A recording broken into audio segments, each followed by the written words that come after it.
for the topic, the new education policy has come at par with international standards.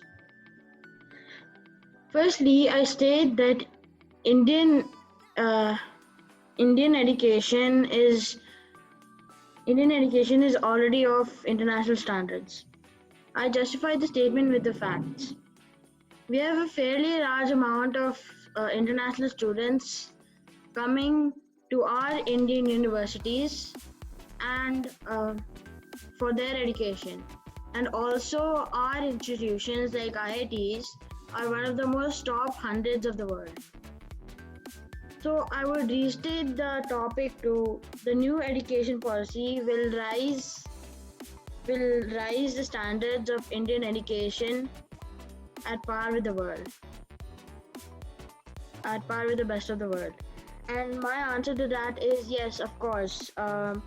It will definitely move us to that direction. The NEP has a lot of changes identified. However, I will talk about a few key areas. The NEP changes the existing 10+2 school education structure to 5+3+3+4 education structure, and the NEP, and so schooling is broken down to pre-primary, primary, and middle and secondary.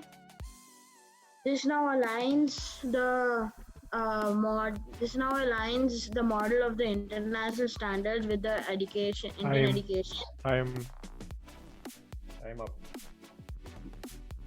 You have a point to finish? And this model ensures clear focus on education and supports middle and support which aligns with the age of the child and corresponding maturity. Similarly, higher education. Yeah, your time is up. Aditya. Fine, I'll just conclude it.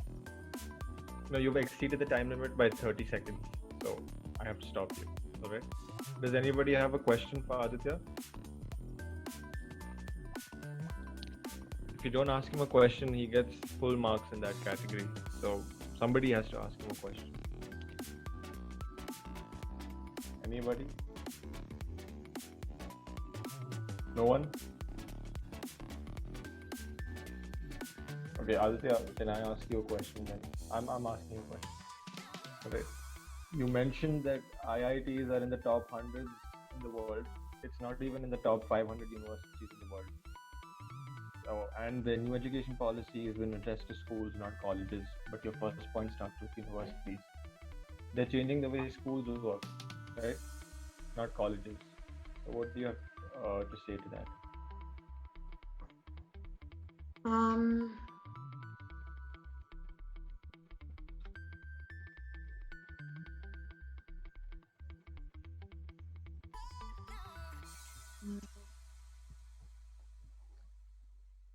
That's okay. Say anything.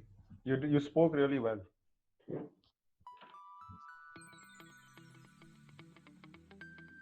So,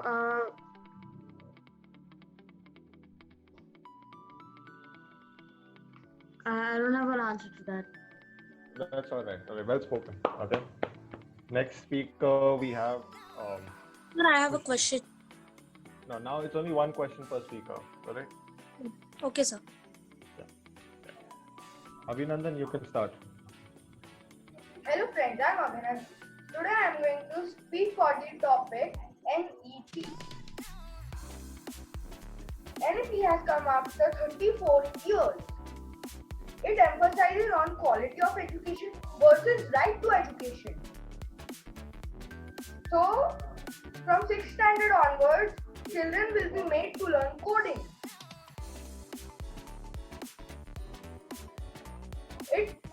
It also will reduce the children's confusion to select topics from science, maths, and commerce. Children can choose any subject from these three subjects. And I would like to conclude my point by saying from 5th standard onwards, children will be made to learn in regional languages. This has been adopted from Europe. Thank you. I actually have a question for you, Abhinandan.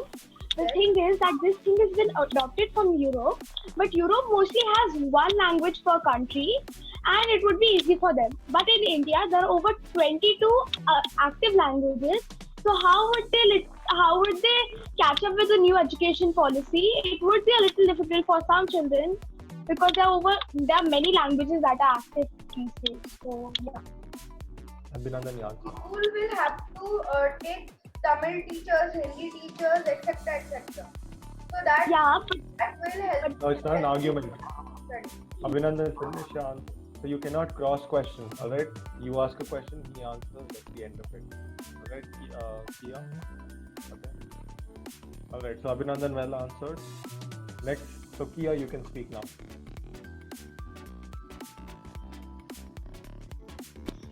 I just said the point that there are over 22 active languages in India. So it could be a little difficult to catch up with the new education policy, and there is a lot of shortages for the teachers. So it would be a little difficult for bringing many teachers from regional languages as well.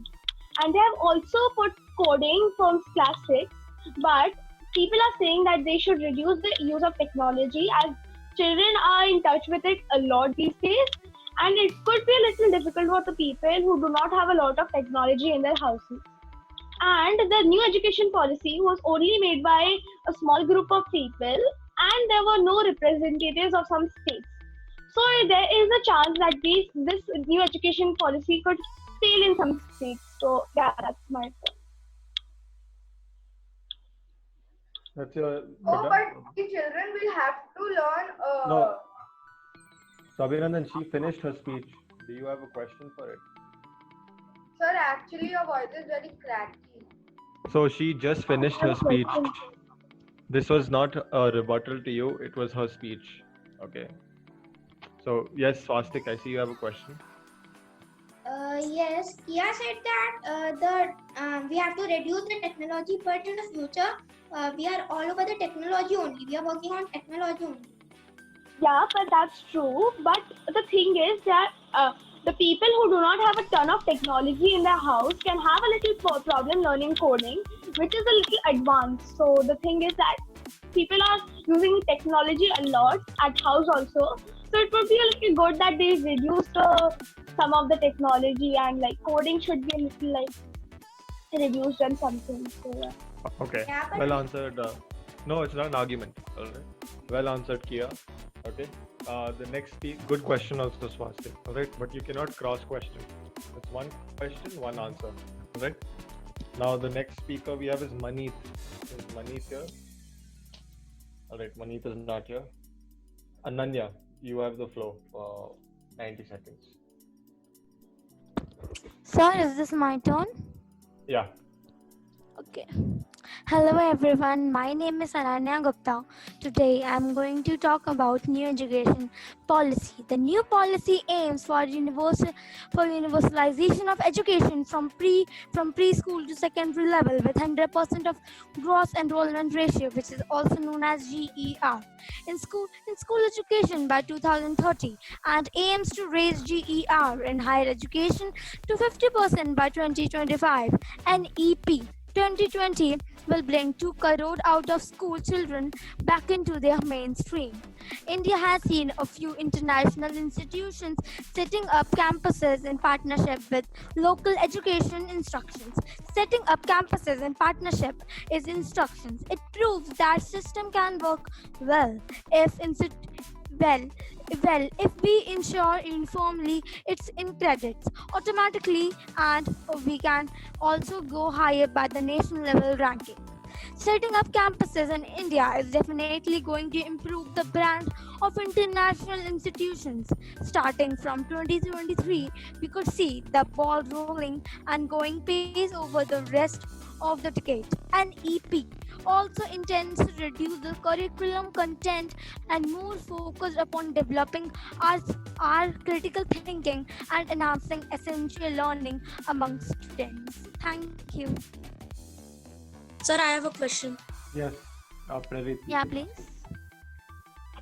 You are in favor of the topic. So, do you think are there enough infrastructure and equipment for practical implementation?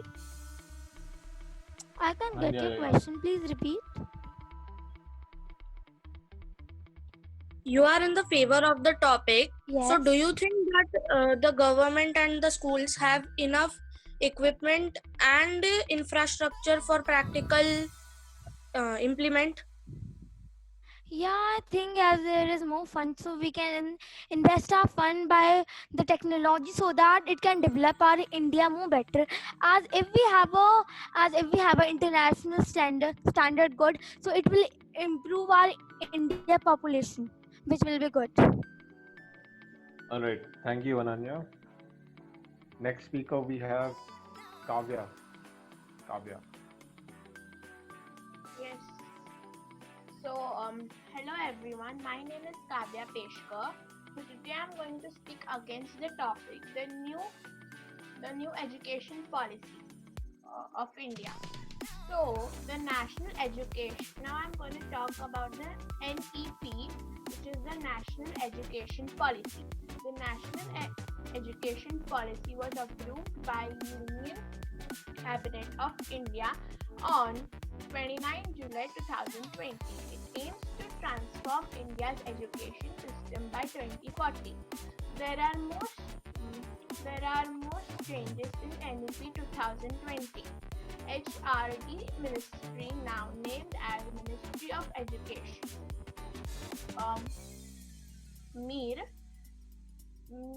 Mere name change, no real impact on the ground reality.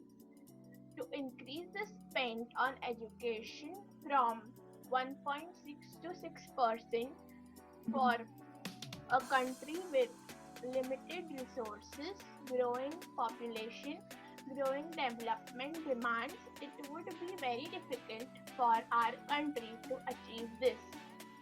This will not be achieved unless there is a dynamic change in the approach towards education. The early formal schooling, kids as young as 3-year-olds, pressure on kids as well as parents financially. It is also proposed to teach coding. I am up. Then I have a question. Yes, Prarit. So, if you are against the topic, then how do you think India will compete with the international standards without the NEP? Kavya, your answer? Can you repeat your question again? If you are against the topic, then how do you think India will compete with international standards without the NEP? They can there is no need to compete with the international system.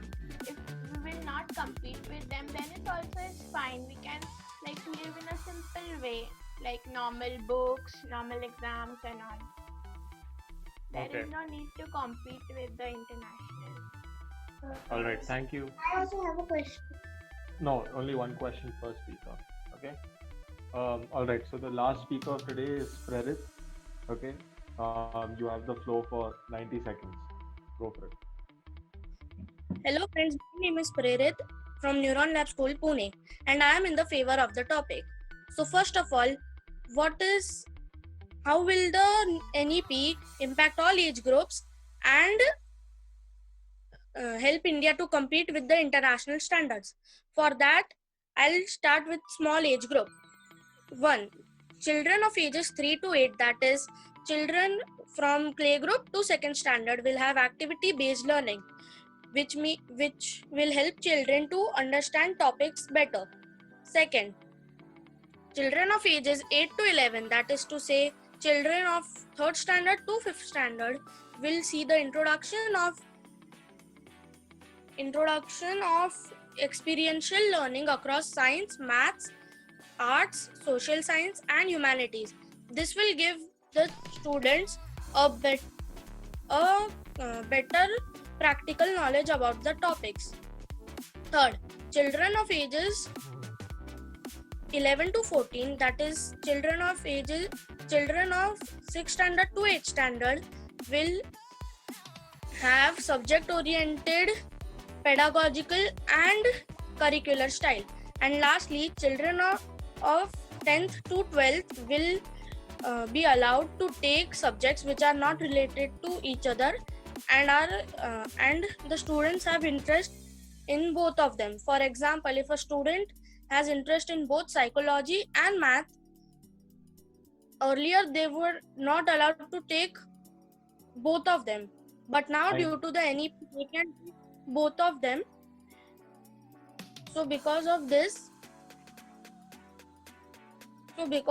India will get more multi-talented people with good practical knowledge and help India to compete with the international standards. Thus, I rest my case. Thank you.